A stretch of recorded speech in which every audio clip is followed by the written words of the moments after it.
Hello guys, welcome back to my channel. তো চলে এলাম আর একটা নতুন ব্লগ ভিডিও নিয়ে। আশা করছি সবাই ভালো আছে আর আমিও খুব ভালো আছি।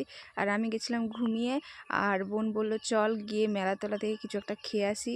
তো এসে দেখি এখানে সেরকম বেশি কিছু বসেনি, কেন যেহেতু আজকে পুজো শুরু হয়েছিল, আর এই জন্য ঘুগনি কিনে দিল, তাই খেলাম। আর এই যে আবার 9টার সময় আবার বেরিয়ে চলে এলাম। এখন হবে সন্ধ্যা আরতি, তাই জন্য বেরিয়ে এসেছি। এই যে বড় বোন ক্যামেরা করছে আর আমার কোলে রয়েছে ছোটন। আর এই দিকে দেখছি এক এক করে সবাই আসা শুরু করছে। পাড়াপড়শি কেউ সেরকমভাবে এখনও আসেনি। তো একটু পরে সন্ধ্যা আরতি শুরু হয়ে যাবে, আর এখানে বসে বসে গল্প করছি, আড্ডা দিচ্ছি। আর যাই হোক, এই যে বোনও রয়েছে, আর এই দেখো ওই যে গোপাল বাবাও রয়েছে। গোপাল হচ্ছে আমার বোনের জায়ের ছেলে। তো দুইজনে, আমার ছোটনের আর গোপালের বয়সই সেম, শুধু 2 মাসের ছোট বড়, এক একজন 2 মাসের, সরি 1 মাসের ছোট বড়। আর যাই হোক, এখানে আমি বসছি, এবার সন্ধ্যা আরতি সবে শুরু হবে, তোড়জোড় চলছে। আর চলো, কেউ কিন্তু ভিডিওটা স্কিপ করবে না, সবাই কিন্তু ভিডিওটা দেখতে থাকো। আর এইদিকে তো ছোটনের এক একটা বায়না চলছে, এটা নেব, এখানে যাব, এ কই সে কই, তো বিভিন্ন বায়না। তো চলো দেখতে থাকো ভিডিওটা, কেউ কিন্তু স্কিপ করবে না।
অনুরোধ করবে তোমরা মন্দিরের সামনে চলে এসো।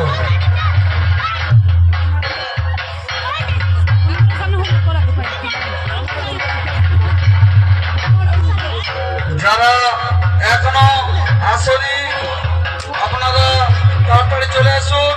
আমাদের এক্ষুনি সন্ধ্যারতির কাজ চলছে। এরপরে রয়েছে বাতাসা হরিলোক।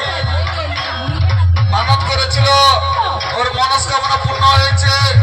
ঠাকুরের কাছে নারায়ণজি ঠাকুর দান করেছে। ওর ছেলে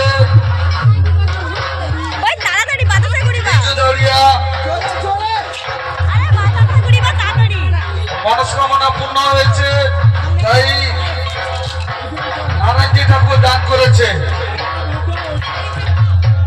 রঞ্জন দৌড়িয়া বাড়ি সাফাই, ওর ছেলে রিজু দৌড়িয়া।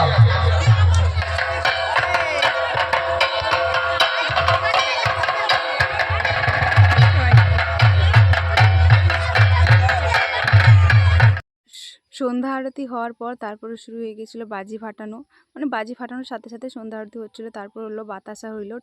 আর আমার বোনের কাকি শাশুড়ি একজন, তো উনি বাতাসার সাথেও মানে কি বলবো 5 টাকার কয়েন কিছু হরিলোট করেছিল। তো সেই জন্য সেটা খোঁজার জন্য মানে কি বলবো অনেকে পেয়েছে অনেকে পায়নি। কিছু টাকা মানে কি বলবো গর্তের মধ্যে ঢুকে গেছিলো। আবার যারা পায়নি তারা আবার টর্চ জ্বালিয়ে ফোনের টর্চ জ্বালিয়ে খোঁজা শুরু করেছে। তো যাই হোক তারপরে চলে এলাম আমরা প্রসাদ নিয়ে। এখানে খিচুড়ি প্রসাদ খাচ্ছিলাম। আর এদিকে ছোটন কি বলবো খিচুড়ি মানে হাতে লাগাচ্ছে, দিয়ে আমার গায়ে মুছছে, লাগাচ্ছে আর গায়ে মুছছে। আমি যত না বলছি তত শুনছে না। তো যাই হোক ও এটা করে খুবই মজা পাচ্ছিল। আর তারপরেও এখানে কিন্তু সেই রকমভাবে যে বিশাল বড় অনুষ্ঠান বা বিশাল বড় মেলা এরকম কিছু না। এই 5-6টা ঘর মিলে এই অনুষ্ঠানটা করে। তার মধ্যে তো আমার বোনের বাড়িতেই রয়েছে। আর যাই হোক বেশি কিছু আর বলবো না। আজকের ভিডিও কিন্তু এখানে শেষ করব। দেখা হচ্ছে পরের কোনো ভিডিওতে। আর এই দেখো চাঁদের সাথেও কিন্তু ভিডিও করে নিলাম। তো যাই হোক ভালোই লাগছিল। আর চলো গাইস, সবাই যাওয়ার আগে একটা লাইক একটা কমেন্ট করে যেও। আর যারা চ্যানেলে নতুন আছো তারা সাবস্ক্রাইব করে রেখো। তো চলো আজকের ভিডিও এখানে শেষ করছি। টাটা।